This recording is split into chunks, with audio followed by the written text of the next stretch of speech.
الحمد لله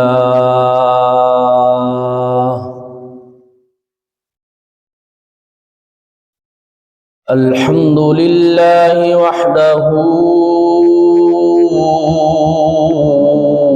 والصلاة والسلام على من لا نبي بعده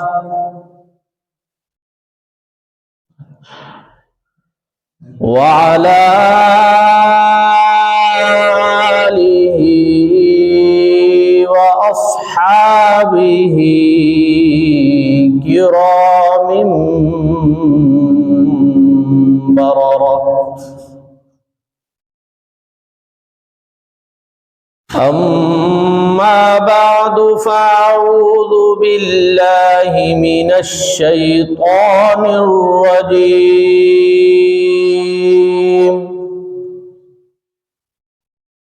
بسم الله الرحمن الرحيم. الذين يؤثرون على أنفسهم ولو كان بهم خصاصة وقال النبي صلى الله عليه وسلم لا يؤمن أحدكم حتى يحب لأخيه ما يحب لنفسه أو كما قال عليه الصلاة والسلام. صدق الله عز وجل وصدق رسول الله صلى الله عليه وسلم. انتہائی واجب الاحترام، قابل صد تکریم میرے بھائیوں، دوستوں، بزرگوں، اللہ تعالی نے اس کائنات میں جتنی بھی مخلوق پیدا فرمائی، ان تمام مخلوقات میں سے اشرف المخلوقات انسان ہے، اور اللہ رب العالمین نے انتہائی خوبصورت انداز میں اپنی تخلیق کا شاہکار انسان کو بنایا. انسان اللہ رب العالمین کی تخلیق کا شاہکار ہے، اور اتنا عظیم انسان اللہ تعالیٰ نے اس کو عقل و شعور عطا کر کے، فہم و ادراک عطا کر کے، ساری مخلوق کے اوپر فوقیت عطا کر کے فرمایا کہ افحسبتم انما خلقناکم عبثا، تم کیا سمجھتے ہو کہ تمہیں اللہ رب العالمین نے ایسے ہی بیکار پیدا کر دیا؟ معلوم ہوا کہ انسان صرف کھانے پینے والا جانور نہیں ہے، اور کمانے کی مشین بھی نہیں ہے، بلڈنگیں بنانے والا معمار بھی نہیں ہے، اور دنیا کو فتح کرنے والا فاتح بھی نہیں ہے. یہ انسان کی زندگی کا مقصد نہیں ہے. انسان کو اللہ تعالیٰ نے کسی اور مقصد کے لیے پیدا کیا. وہ مقصد بڑا عظیم مقصد ہے، اور اس مقصد کو سمجھانے کے لیے، مقصد حیات کو سمجھانے کے لیے کہ انسان کیوں پیدا کیا گیا، اس کیوں کا جواب دینے کے لیے انسان کی تخلیق کا مقصد کیا ہے، اس مقصد کو سمجھانے کے لیے اللہ تعالیٰ نے پورے کا پورا قرآن اتارا ہے۔ یہ قرآن مجید یہ انسان کی مقصد حیات کو واضح کرتا ہے کہ انسان کے آنے کا مقصد کیا ہے۔ یہ دنیا کی چند روز کی زندگی، یہ جو صبح سے لے کر شام تک، یہ دن اور رات اور یہ اتار چڑھاؤ، یہ جو زندگی، یہ حیات اللہ نے عطا فرمائی ہے، یہ کس مقصد کے لیے ہے؟ اور انسان کے اس مقصد حیات کو واضح کر کے قرآن نے بیان کیا۔ اب وہ مقصد کیا ہے؟ امام التفسیر، امام الاولیاء حضرت مولانا احمد علی لاہوری رحمہ اللہ فرماتے ہیں کہ اگر میں کہیں سفر پہ جا رہا ہوں اور گاڑی کے ایک پائیدان کے اوپر میرا پاؤں ہو اور دوسرا پاؤں زمین پر ہو، میں گاڑی پر سوار ہو رہا ہوں، اسی دوران ایک آدمی دوڑتا ہوا آئے اور آ کر مجھے کہے احمد علی، انسان کی پورے کے پورے قرآن کا خلاصہ مجھے بتاؤ، اور ادھر گارڈ سیٹی بجا دے، گاڑی چل پڑے، میں چند ساعتوں کے اندر پورے قرآن کا خلاصہ بیان کر سکتا ہوں، چند ساعتوں کے اندر، چند لمحوں کے اندر، 2 منٹوں کے اندر میں پورے قرآن کا خلاصہ بیان کر سکتا ہوں۔ لوگوں نے حضرت سے سوال کیا، حضرت الف لام میم سے لے کر والناس تک قرآن ایک سمندر ہے، قرآن ایک بحر بے کنار ہے، اس سمندر کو آپ 2 منٹوں میں کیسے بیان کریں گے؟ الف لام میم سے لے کر والناس تک پورا قرآن آپ کیسے بیان کریں گے؟ فرمایا کہ میں قرآن کے 2 چند ساعتوں کے اندر میں قرآن کا خلاصہ لوگوں کو بتا سکتا ہوں۔ قرآن کا خلاصہ 3 باتیں ہیں، قرآن کا خلاصہ 3 باتیں ہیں۔ فرمایا قرآن کا خلاصہ یہ ہے کہ رب کو راضی کرو عبادت کے ساتھ، اور شاہ عرب کو صلی اللہ علیہ وسلم، شاہ عرب کو خوش کرو اطاعت کے ساتھ، اور اللہ کی مخلوق کو خوش کرو خدمت کے ساتھ۔ یہ قرآن کا خلاصہ ہے۔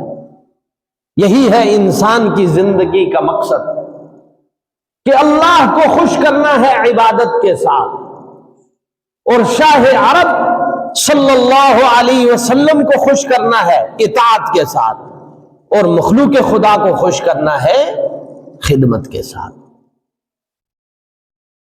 میرے بھائیوں، دوستوں، بزرگوں، آج ہمارے اندر کمزوری کیا ہے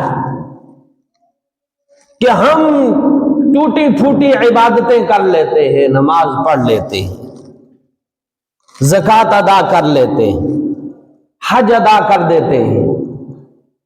خلاصہ یہ کہ مسلمان اللہ کے حقوق کو ادا کرنے کی کوشش کرتا ہے، اور اس کو عبادت بھی سمجھتا ہے، اور اس کو اللہ کا حکم بھی سمجھتا ہے، لیکن دوسری طرف مخلوق خدا، اللہ کی جو مخلوق ہے، اس کو خوش کرنے کا اور اس کی خدمت کا جذبہ مسلمانوں کے اندر سے ختم ہو گیا۔ دوسروں کی خدمت کا، اللہ کی مخلوق کا، یاد رکھو اللہ رب العالمین ہمارے سامنے نہیں بیٹھے ہوئے، اللہ تعالیٰ کو خوش کرنا ہے، ہم نے اللہ کی خدمت کرنی ہے۔ تو اللہ کو کھانا کھلانا ہے. ایک بندہ چاہتا ہے میں اللہ کو کھانا کھلاؤں، تو کھلا سکتا ہے؟ اللہ کو کھانا نہیں کھلا سکتا، نہ اللہ کھانا کھاتے ہیں. ایک بندہ یہ چاہتا ہے کہ میں اللہ رب العالمین کو، اللہ رب العالمین کی خدمت کروں. اللہ کی خدمت نہیں کر سکتا، اللہ جسم سے پاک ہے. ایک بندہ اللہ کو خوش کرنا چاہتا ہے، اللہ کی خدمت کرنا چاہتا ہے، اللہ کو کھانا کھلانا چاہتا ہے. فرمایا اس کا حل یہ ہے اللہ کی مخلوق کی خدمت کرو، اللہ کی مخلوق کو کھانا کھلاؤ، اللہ کی مخلوق کو خوش رکھو، اللہ تعالیٰ تم سے خوش ہو جائے گے. کمزوری یہ ہے مسلمانوں کے اندر، آج ہمارے اندر بنیادی کمزوری یہ ہے کہ ہم اللہ کی مخلوق ہم سے تنگ ہے، خوش نہیں. ارد گرد ہم دیکھیں یہ کیسے ممکن ہوگا کہ اللہ بھی ہم سے راضی ہو جائے، اللہ کی مخلوق بھی راضی ہو جائے. تو اس کے لیے قرآن نے 2 لفظ بتائے، یؤثرون علی انفسہم، کہ اپنے اوپر دوسروں کو ترجیح دو. یؤثرون علی انفسہم، اپنے اوپر دوسروں کو ترجیح دو. فرمایا لا یؤمن احدکم، جناب نبی پاک صلی اللہ علیہ وسلم نے فرمایا لا یؤمن احدکم حتی یحب لأخیہ ما یحب لنفسہ، کہ تم اس وقت تک مومن نہیں ہو سکتے ہو جب تک کہ اپنے بھائی کے لیے وہی چیز پسند کرو جو اپنے لیے پسند کرتے ہو. یہ کیسے ممکن ہوگا؟ یہ تب ممکن ہوگا جب ہم اپنے اوپر دوسروں کو ترجیح دیں گے، اپنے آپ کو فراموش کریں گے، دوسروں کو ہم ترجیح دیں گے، اپنے اوپر اپنے حق کو چھوڑ دیں گے، دوسروں کے حق ان کو ادا کرنے والے بن جائیں گے. ہم کیا چاہتے ہیں؟ ہم چاہتے یہ ہیں کہ لوگ ہمارے حقوق ادا کریں، مجھے کسی کو حق دینا نہ پڑے. یہ بنیادی کمزوری ہے. میرے بھائیوں، دوستوں، بزرگوں، دیکھیے صحابہ اکرام رضوان اللہ تعالی علیہم اجمعین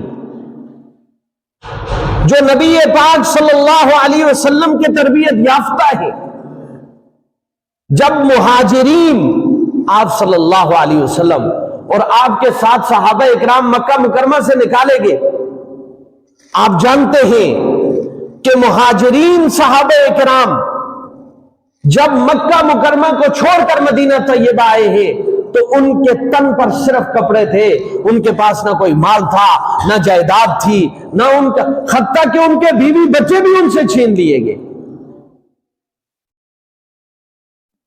ان کی مال و جائیدادوں کو مکے کے کافروں نے ضبط کر لیا. لٹے پٹے مہاجرین صرف تن کے اوپر تن ڈھانپنے کے لیے ان کے پاس کپڑا تھا، گزارے لائے، اور کچھ بھی نہیں تھا. آپ صلی اللہ علیہ وسلم نے انصار صحابہ اکرام جو مدینہ طیبہ کے صحابہ تھے ان سے کہا کہ یہ مہاجرین تمہارے بھائی ہیں.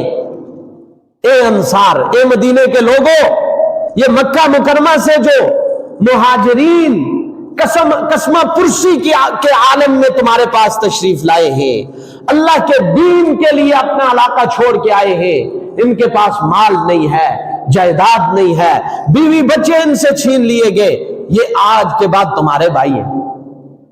ایک انصاری کو، ایک مہاجر کو، ایک انصاری کو بھائی بھائی قرار دیا. تو انصار صحابہ اکرام نے وہ مثال قائم کی کہ دنیا حیرت میں مبتلا ہے، ایثار کی، اپنے اوپر دوسروں کو ترجیح دینے کی وہ مثال قائم کی کہ دنیا ورطہ حیرت میں مبتلا ہے. انہوں نے اپنی آباد زمینیں، فرمایا آپ میرے بھائی ہیں، یہ میری آباد زمین ہے، یہ آدھی میں تمہیں دیتا ہوں، آدھی میں رکھتا ہوں. اگر کسی کی 2 بیویاں تھیں تو ایک کو طلاق دے کر اپنے بھائی کو کے عقد میں دے دی، گھر کے برتن تک سب کچھ ان کے اوپر نثار کر دیا۔ اچھا، جب زمینیں ان کو مل گئی، مہاجرین صحابہ کو زمینیں مل گئی، آپ کو عجیب بات عرض کروں، مہاجرین صحابہ کو جب زمینیں مل گئی تو یہ زمیندار تو تھے نہیں، ان کو کھیتی باڑی کا تجربہ ہی نہیں تھا، کیونکہ مکے کے لوگ تاجر ہیں، مدینے کے لوگ زمیندار ہیں، مکے کے لوگ تاجر تھے، وہاں باغات تو تھے نہیں، کھیتی باڑی تھی نہیں۔ اب مہاجرین صحابہ کو انصار صحابہ نے زمینیں تو دے دی، لیکن وہ آئے فرمائے یا رسول اللہ، ہم تو دکاندار لوگ ہیں، ہم تو تاجر لوگ ہیں، ہم نے تو کبھی زمینوں میں زراعت نہیں کی، ہم تو باغبانی کے پیشے کو جانتے نہیں ہیں، باغبانی تو ہمیں آتی نہیں ہے، یہ اللہ کے رسول اس کا کیا حل ہوگا؟ آپ صلی اللہ علیہ وسلم نے انصار صحابہ کو بلایا، انصار صحابہ نے فرمایا زمینیں بھی ہماری، کام بھی ہم کریں گے، ان کو کام کرنے کی بھی ضرورت نہیں ہے، صرف جس وقت غلہ ہم تقسیم کریں گے آ کر غلہ لے جایا کریں، زمین بھی ہماری ہوگی، یہ ہم نے ان کو دے دی ہے، کام کاج ہم کریں گے، زمین کو بوئیں گے ہم، باغبانی ہم کریں گے، باغ ہم لگائیں گے، لیکن جب پھل کھانے کا وقت آئے گا یہ ہمارے بھائی ہیں، ہم ان کو پھل دے دیا کریں گے۔ اور جس وقت فتوحات ہوئیں، یہودیوں کے زیر قبضہ علاقے مسلمانوں نے فتح کیے، تو آپ صلی اللہ علیہ وسلم نے انصار صحابہ سے کہا کہ اگر تم چاہو تو تمہاری جو زمینیں ہیں، یہ صحابہ، یہ جو مہاجر صحابہ کے پاس تمہاری زمینیں ہیں، یہ تمہیں واپس کر دیں، اور یہ جو یہودیوں کی زمینیں آئی ہیں یہ ہم مہاجر صحابہ کو دے دیں۔ انصار صحابہ نے کہا یا رسول اللہ، ہماری زمینیں بھی یہی رکھ لیں، ہم نے جو زمینیں ان کو عطا کی ہیں وہ ہم واپس نہیں لیں گے، اور جو نئی جو زمینیں فتح ہوئی ہیں وہ بھی ان کو عطا کر دیجیے۔ اندازہ لگایا؟ پھر جس وقت بحرین فتح ہوتا ہے، بحرین کے فتح ہونے کے بعد صحابہ اکرام نے، مہاجرین نے خود کہا آپ صلی اللہ علیہ وسلم سے یا رسول اللہ، یہ یہود کی زمینیں آپ نے ہمیں عطا کی ہیں، بحرین کی ساری زمینیں انصار صحابہ کو دے دے۔ انصار صحابہ نے فرمایا یا رسول اللہ، ہم بحرین کی زمینیں اکیلے نہیں لیں گے، آدھی مہاجر صحابہ کو دے دیجیے۔ اس طرح کی مثال آپ لا سکتے ہیں۔ الذین یؤثرون علی انفسہم، یہ وہ عظیم لوگ تھے جو اپنے اوپر دوسروں کو ترجیح دیتے تھے، اپنے آپ کو انہوں نے مٹا دیا تھا، اپنے آپ کو مٹا دیا تھا۔ جناب نبی پاک صلی اللہ علیہ وسلم کی خدمت میں ایک مہمان صحابی آئے، غریب الدیار، انہوں نے فرمایا یا رسول اللہ، کئی دن سے بھوکا ہوں، سفر سے آیا ہوں، کچھ کھایا بھی نہیں ہے، اور رات رہنے کے لیے بھی جگہ چاہیے۔ آپ صلی اللہ علیہ وسلم نے اپنے خادم کو بلایا، فرمایا اس مہمان کو لے جاؤ اور ازواج مطہرات کے گھروں میں پتہ کرو اس کو کوئی کھانے کے لیے چیز مل جائے۔ فرمایا کہ ازواج مطہرات کے تمام گھروں میں دستک دی گئی، فرمایا کہ اللہ کے رسول کا ایک مہمان ہے، اس کو کھانا دے دیجیے۔ تمام ازواج مطہرات کے گھر سے یہ جواب آیا کہ ہمارے اپنے گھر میں کئی دنوں سے فاقہ ہے، سوائے پانی کے گھر میں کچھ بھی نہیں، صرف پانی ہے۔ آپ صلی اللہ علیہ وسلم کی خدمت میں وہ مہمان لائے گئے، اور خادم نے آ کر عرض کیا اے اللہ کے رسول، ازواج مطہرات کے گھرانوں میں سوائے پانی کے کوئی بھی چیز موجود نہیں ہے، کچھ بھی میسر نہیں ہے جس سے اس مہمان کی میزبانی کی جائے اور اس کی ضیافت کی جائے۔ آپ صلی اللہ علیہ وسلم نے اعلان فرمایا کون ہے؟ کون ہے؟ آج جو مہمان رسول کی ضیافت کرے؟ کون ہے؟ حضرت ابو طلحہ انصاری رضی اللہ تعالیٰ عنہ کھڑے ہوئے، انہوں نے فرمایا یا رسول اللہ آپ اجازت عنایت فرمائیے، میں آپ کے مہمان کی ضیافت میں کرتا ہوں۔ لے کر گھر چلے گئے۔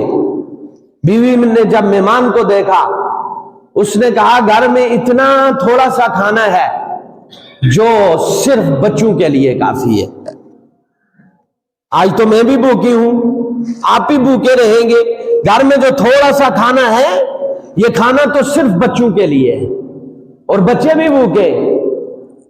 حضرت ابو طلحہ نے کہا اللہ کی بندی جانتی ہو یہ کون ہے؟ یہ رسول اللہ کا مہمان۔ آج بچوں کو بلا کر سلا دو، بھوکا سلا دو، اور جو بچوں کے لیے کھانا بنایا ہے وہ اللہ کے نبی کے مہمان کے سامنے پیش کیجئے۔ اس نے اچھا، عرب کی یہ عادت ہے، اہل عرب کی، کہ وہ مہمان کو اکیلا کھانا نہیں دیتے، اور اگر صرف اکیلے مہمان کو کھانا دے تو مہمان اس کو اپنی بے عزتی سمجھتا ہے، ہتک سمجھتا ہے، مہمان بھی نہیں کھانا کھاتا۔ یعنی میزبان کے لیے ضروری ہے وہ مہمان کے ساتھ دسترخوان پر بیٹھے اور اس کے ساتھ کھانا کھائے۔ اگر نہیں بیٹھے گا تو میزبان کھانا نہیں کھائے گا۔ دسترخوان بچھایا گیا، اب کھانا تھوڑا سا ہے، ایک آدمی بمشکل اس سے سیر ہوگا، اب اگر یہ کھانا نہیں کھاتے مہمان ناراض ہوتا ہے۔ حضرت ابو طلحہ نے بیوی سے کہا کہ ایسا کرنا کہ جب کھانا لگاؤ تو چراغ کو درست کرنے کی نیت سے چراغ بجھا دینا، ہم ویسے ہی برتن میں ہاتھ مارتے رہیں گے، مہمان یہ سمجھے گا کہ میزبان میرے ساتھ کھانے میں شریک ہے۔ چراغ، بیوی نے چراغ درست کرنے کے لیے کھانا لگایا، میزبان اور مہمان دسترخوان پر بیٹھے، بیوی نے چراغ درست کرنے کی نیت سے چراغ کو گل کر دیا۔ مہمان کھانا کھا رہا ہے، یہ ویسے ہی اس میں ہاتھ مار رہے ہیں، مہمان سیراب ہو کر کھانا کھا لیا، پھر چراغ کو درست کیا، چراغ لگایا، اللہ کا شکر ادا کیا، بیوی بھی بھوکی، بچے بھی بھوکے، شوہر بھی بھوکا، مہمان نے سیراب ہو کر کھانا سیر ہو کر کھانا کھا لیا۔ ابھی سنیے سبحان اللہ، ابو طلحہ الانصاری صبح جب رسول اللہ صلی اللہ علیہ وسلم کی خدمت میں حاضر ہوئے، آپ صلی اللہ علیہ وسلم کا چہرہ کھل رہا ہے، آپ صلی اللہ علیہ وسلم مسکرا رہے ہیں۔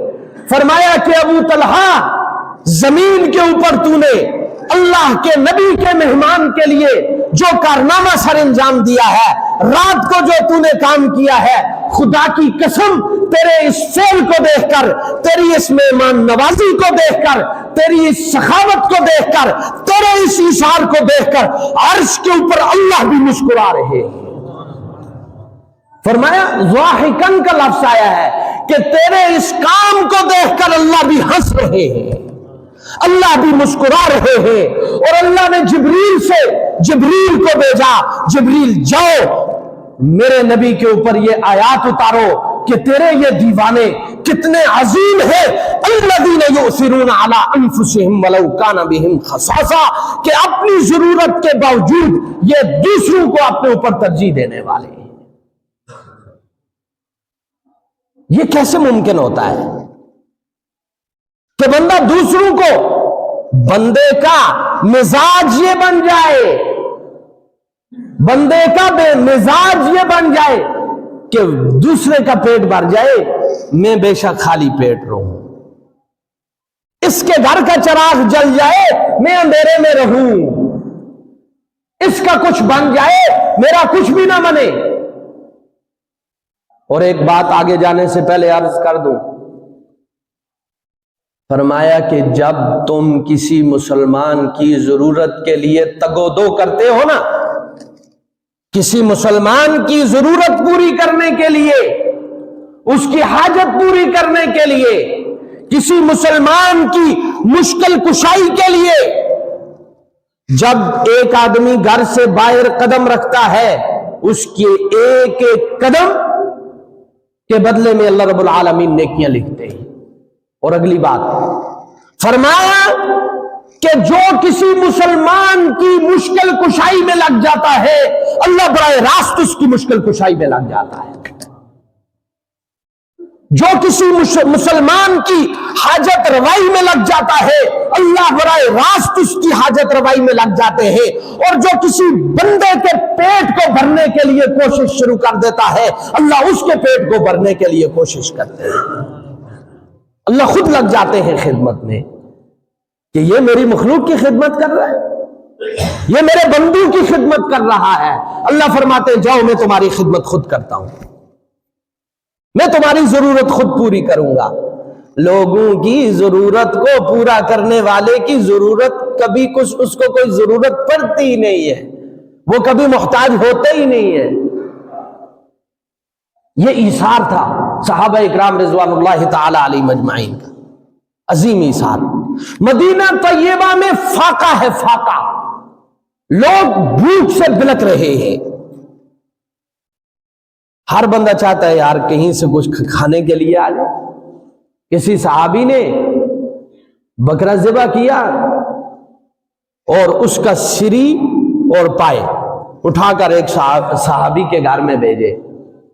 جب وہ سری پائے آئے تو انہوں نے کہا یہ سری کی مجھے ضرورت تو ہے لیکن یہ ساتھ میرے پڑوسی جو صحابی ہیں یہ زیادہ ضرورت مند ہیں، ان کے گھر میں بھیج دی۔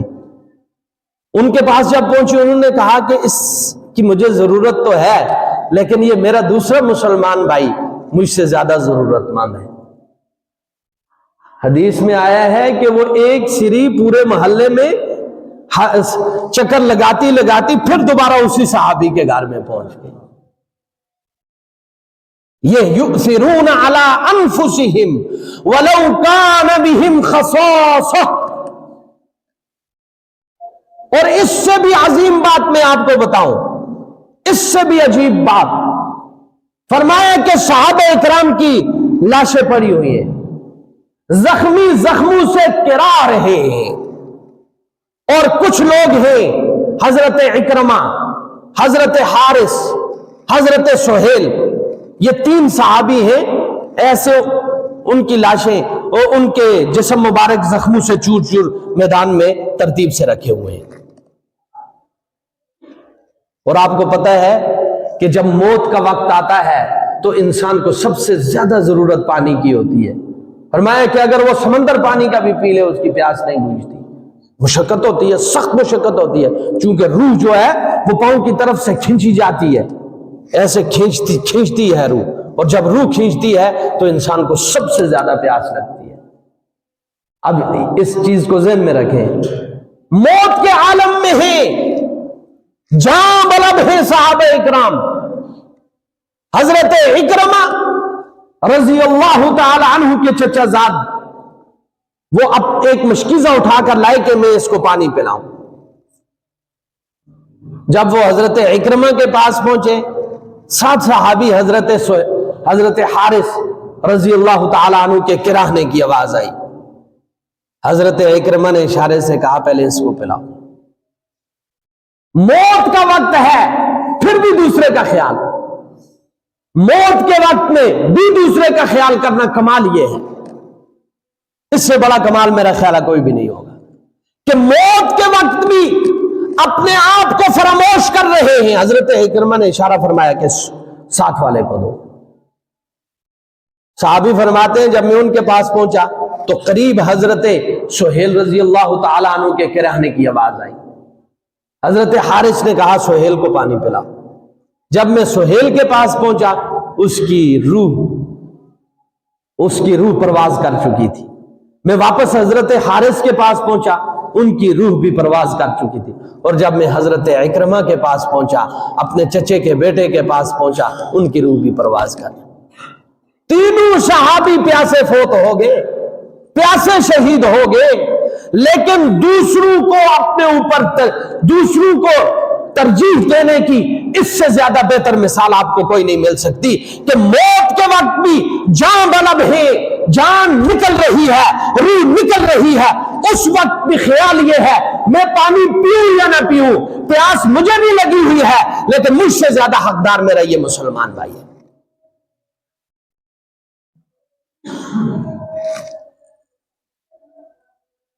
حجرہ عائشہ رضی اللہ تعالی عنہ، سیدہ ماں سیدہ عائشہ رضی اللہ تعالی عنہ کا حجرہ ہے۔ اس حجرے میں جناب رسول اللہ صلی اللہ علیہ وسلم کی قبر مبارک ہے، اور دوسری قبر آپ صلی اللہ علیہ وسلم کے سینے کے محاذات میں حضرت سیدنا صدیق اکبر رضی اللہ تعالی عنہ کی بنی۔ تیسری جگہ، تیسری قبر کی جگہ، گھر کس کا تھا جی؟ گھر کس کا ہے؟ سیدہ عائشہ صدیقہ رضی اللہ تعالی عنہ کا گھر ہے۔ حضور ماں سیدہ عائشہ کے حجرے میں دفن ہوئے، وہی حضور کا روضہ بنا، ساتھ سیدنا صدیق اکبر بھی دفن ہو گئے کیونکہ وہ حضرت ماں عائشہ صدیقہ کے والد محترم ہیں اور حضور کے سب سے افضل صحابی ہیں۔ تیسری جگہ خالی تھی، ماں نے کہا یہاں میں اپنے لیے قبر بناؤں گی کیونکہ گھر میرا ہے اور ساتھ میرے والد محترم کی قبر بھی ہے اور ساتھ قیامت تک کے لیے جناب رسول اللہ صلی اللہ علیہ وسلم کا پڑوس بھی ہے۔ ظاہر بات ہے جب حضور کی قبر کے اوپر، امام الانبیاء کی قبر مبارک کے اوپر رحمتیں نازل ہوں گی تو ساتھ والے بھی تو رحمت سے سیراب ہوں گے نا جی۔ حضرت سیدنا فاروق اعظم رضی اللہ تعالی عنہ پر قاتلانہ حملہ ہوتا ہے اور آپ کو معلوم ہو گیا کہ اب بچنے کا نہیں ہوں، اب میں نہیں بچوں گا۔ اپنے بیٹے حضرت عبداللہ ابن عمر رضی اللہ تعالی عنہ کو بلایا، فرمایا جاؤ ام المؤمنین ماں سیدہ عائشہ کے پاس جاؤ اور ان سے کہو کہ عمر یہ چاہتا ہے کہ میں اپنے دو دوستوں کے ساتھ دفن ہو جاؤں، اگر آپ کی اجازت ہو، گھر آپ کا ہے، حجرہ مبارک آپ کا ہے، یہ جگہ بھی آپ نے اپنے لیے رکھی ہوئی ہے، اگر میرے اوپر عنایت فرمائیں تو یہ جگہ قبر کی مجھے دے دے۔ حضرت عبداللہ ابن عمر رضی اللہ تعالی عنہ ماں سیدہ عائشہ کی خدمت میں حاضر ہوئے، دستک دی، ماں پردے کے پیچھے تشریف لائیں۔ حضرت عبداللہ ابن عمر نے کہا کہ اماں جان، مجھے امیر المؤمنین حضرت سیدنا فاروق اعظم رضی اللہ تعالی عنہ نے بھیجا ہے اور انہوں نے اجازت چاہی ہے کہ اگر میں شہید ہو جاؤں ان زخموں میں، زخموں کی وجہ سے میں شہید ہو جاؤں تو مجھے اپنے دو دوستوں کے ساتھ یعنی جناب رسول اللہ صلی اللہ علیہ وسلم کے ساتھ اور حضرت ابوبکر کے ساتھ تدفین کی اجازت دے دیجیے۔ مجھے بتائیے اگر اس طرح کوئی ہم سے کہے، ہم تو اپنی عام زمین قبر کے لیے نہ دیں اور حجرہ عائشہ میں رسول اللہ کے پڑوس میں کسی کو اپنے اوپر ہم ترجیح دیں، سوال ہی پیدا نہیں ہوتا، مر جائیں گے، قتل کر دیں گے۔ ماں سیدہ عائشہ رضی اللہ تعالی عنہا نے کہا کہ عبداللہ جاؤ، عبداللہ جاؤ اور حضرت عمر سے کہہ دو امیر المومنین سے کہ آج عائشہ اپنے اوپر تجھے ترجیح دیتی ہے، وہ جگہ جو میں نے رسول اللہ کے پڑوس میں اپنی قبر کے لیے رکھی تھی آج میں نے وہ عمر کو دے دی۔ فرمایا اس سے ایثار کی اس سے بڑی مثال کائنات کے اندر آپ نہیں پیش کر سکتے ہیں کہ ماں سیدہ عائشہ نے اپنے اوپر حضرت سیدنا فاروق اعظم کو ترجیح دی، وہ جگہ ان کو عنایت کر دی۔ اس سے بڑی مثال آپ نہیں پیش کر سکتے۔ آپ صلی اللہ علیہ وسلم کی عادت کیا تھی؟ خوبصورت چادر اوڑھی ہوئی ہے، ظاہر بات ہے یہ سخاوت، یہ خدمت، یہ جذبہ صحابہ کو، امہات المؤمنین کو، سارے صحابہ کو، سارے مسلمانوں کو رسول اللہ صلی اللہ علیہ وسلم کی جوتیوں کی برکت سے آیا ہے۔ حضور کا عالم یہ تھا، آپ صلی اللہ علیہ وسلم کو خود اپنا عالم یہ تھا کہ کسی نے خوبصورت چادر آپ صلی اللہ علیہ وسلم کو عطا فرمائی، خوبصورت سی چادر آپ صلی اللہ علیہ وسلم کے پاس اوپر اوڑھنے کے لیے چادر نہیں تھی، صرف یہاں سے نیچے چادر باندھی ہوئی تھی آپ صلی اللہ علیہ وسلم نے، جیسے آپ احرام باندھتے ہیں نیچے والی چادر۔ ایک صحابی بیٹھے ہوئے، انہوں نے فرمایا یا رسول اللہ بڑی خوبصورت چادر ہے، مبارک ہو آپ کو، یہ اللہ کے رسول کتنی خوبصورت چادر ہے، یہ اگر آپ مجھے عطا فرما دیں۔ آپ صلی اللہ علیہ وسلم فوراً اپنے گھر میں تشریف لے گئے، وہی اپنی پرانی کملی، وہ مبارک کملی آپ نے اپنی لپیٹ لی اور وہ چادر اس صحابی کو دے دی۔ سارے صحابہ کہنے لگے یار عجیب آدمی ہے، تو کیوں مانگی حضور سے؟ آپ کو پتہ بھی ہے آپ صلی اللہ علیہ وسلم سے کوئی چیز مانگی جائے حضور نہ نہیں کرتے، سب کچھ عطا کر دیتے۔ اور یہ جو گھروں میں فاقہ ہوتا تھا کیوں ہوتا تھا؟ گھروں میں فاقہ کیوں ہوتا تھا؟ آپ صلی اللہ علیہ وسلم کوئی غریب تھے؟ آپ صلی اللہ علیہ وسلم کوئی فقیر تھے؟ اللہ کے بندو، میرے حضور غریب فقیر نہیں تھے، ساری کائنات کے دونوں جہانوں کے مالک حضور تھے، سارے خزانے اللہ نے میرے حضور کے لیے پیدا فرمائے تھے۔ مدینہ طیبہ سے خمس حضور کے پاس آتا تھا، صدق کی زمینوں کا خمس حضور کے پاس آتا تھا، بنو نذیر کی زمینوں کا خمس حضور کے پاس آتا تھا، مال غنیمت آتا تھا، صحابہ تحائف دیتے تھے۔ آج تم اپنے پیروں کو تحائف نہیں دیتے ہو؟ ہم اپنے یہ جو اولیاء اللہ ہیں، یہ بزرگان دین، ان کے مزاروں پہ جاؤ نا، کتنے لوگ دیتے ہیں، حضور کو کوئی کچھ نہیں دیتا ہوگا۔ صحابہ سب کچھ حضور کو عنایت کرتے تھے، لیکن میرے حضور سخی اتنے تھے، اتنے سخی تھے، اتنے سخی تھے، اگر کروڑوں نہیں اربوں روپے میرے حضور کے پاس ہوتے، شام تک 1 روپیہ بھی نہیں ہوتا تھا، سب کچھ دے دیتے تھے۔ ایک دن آپ صلی اللہ علیہ وسلم لیٹے ہوئے ہیں اور آپ کو نیند نہیں آ رہی، پاسیں پلٹ رہے ہیں، پہلو بدل رہے ہیں۔ ماں نے پوچھا سیدہ عائشہ نے، یا رسول اللہ کیسی بے چینی ہے، یہ اضطراب کیسا ہے، سکون کیوں نہیں ہے؟ فرمایا عائشہ دن کو جو کچھ تھا وہ سب اللہ کے راستے میں تقسیم کر دیا، مجھے لگتا ہے کوئی درہم یا دنانیر دینار کوئی میرے گھر میں رہ گیا ہے جس کی وجہ سے سکون نہیں ہے۔ صبح جب ہوئی آپ صلی اللہ علیہ وسلم نے فرمایا فوراً یہ کسی کو دو تاکہ مجھے سکون ہو جائے۔ ایسے تھے میرے حضور۔ تو میرے بھائیوں، دوستوں، بزرگوں، ہم نے کرنا کیا ہے؟ یہ صفت اپنے اندر پیدا کرنی ہے کہ اپنے اوپر دوسروں کو ترجیح دینی ہے، خود بھوکے رہ لیں، میرا مسلمان بھائی، میرا پڑوسی، میری ماں، میری بیوی یہ بھوکے نہ رہے، مجھے کپڑے میسر ہو یا نہ ہو، میرا پڑوسی، میرے بھائی، میری بہنیں، میری والدہ، میرا والد، میری بیوی، میرے بچے، پہلے کپڑا ان کو میسر آئے۔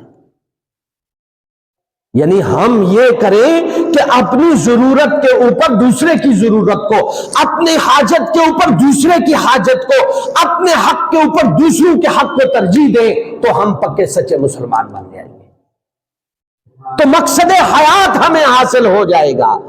پھر خلاصہ نکالتا ہوں، حضرت مولانا احمد علی لاہوری رحمہ اللہ نے فرمایا کہ 2 منٹ کے اندر اگر کوئی مجھے پوچھے کہ پورے قرآن کا خلاصہ بیان کرو تو میں 2 منٹ کے اندر پورا قرآن لوگوں کو سمجھا سکتا ہوں۔ فرمایا کہ کیسے سمجھا سکتے ہیں؟ فرمایا قرآن کا خلاصہ 3 باتوں میں ہے۔ قرآن کا خلاصہ 3 باتوں میں ہے۔ نمبر 1، رب کو راضی کرو عبادت کے ساتھ، اور شاہ عرب کو راضی کرو اطاعت کے ساتھ، اور اللہ کی مخلوق کو راضی کرو خدمت کے ساتھ۔ یہ قرآن کا خلاصہ ہے، یہی مقصد حیات ہے، اور یہ مقصد حیات جس نے حاصل کر لیا کامیاب وہ ہوگا۔ بس اب میں اپنے گریبان میں جانتا ہوں، آپ اپنے گریبان میں جانکے، میرے سگے بہن بھائی مجھ سے خوش ہیں، میرا پڑوس مجھ سے خوش ہے، اہل محلہ مجھ سے خوش ہیں، میرے بیوی بچے مجھ سے خوش ہیں۔ وجہ کیا ہے؟ خلاصہ آخری بات کرتا ہوں، وجہ یہ ہے کہ ہم ہمیشہ دوسروں سے حق وصول کرنے والے بنتے ہیں، دوسروں کا حق دینے والے نہیں بنتے ہیں۔ میں کہتا ہوں میرا حق دو، دوسروں کا حق دینے کی مجھے فکر نہیں ہوتی۔ میرے بھائیو، یہ مسئلہ تب حل ہوگا، اللہ کی مخلوق مجھ سے تب راضی ہوگی، میں اپنے آپ کو فراموش کروں گا، میں اپنی انانیت کو فنا کروں گا، میں اپنے نفس کو فنا کروں گا، اپنے اوپر دوسروں کو ترجیح دوں گا۔ میرا حق تم دو یا نہ دو، میں تمہیں تیرا حق دیتا ہوں، تم مجھے راضی کرو نہ کرو، میں تمہیں خوش رکھوں گا۔ میرا پڑوسی میرا حق دے یا نہ دے، میرا پڑوسی میرا حق دے یا نہ دے، میں اس کو اس کا حق دوں گا۔ میرا بھائی میرا حق مجھے دے یا نہ دے، میں اس کو اس کا حق عطا کروں گا۔ وہ مجھ سے صلہ رحمی کرے یا نہ کرے، میں اس کے ساتھ صلہ رحمی کروں گا۔ جب ہم دوسروں کو حق دینے والے بن جائیں گے، دوسروں کی ضرورت پوری کرنے والے بن جائیں گے، بے فکر ہو جائیے، عرش والا رب وہ ہماری ضرورت پوری کرنے کے لیے خود زمین پر اترے گا انشاءاللہ۔ اللہ رب العالمین سے دعا ہے کہ جو کچھ کہا اللہ عمل کرنے کی توفیق عطا فرمائے۔ وآخر دعوانا الحمدللہ رب العالمین۔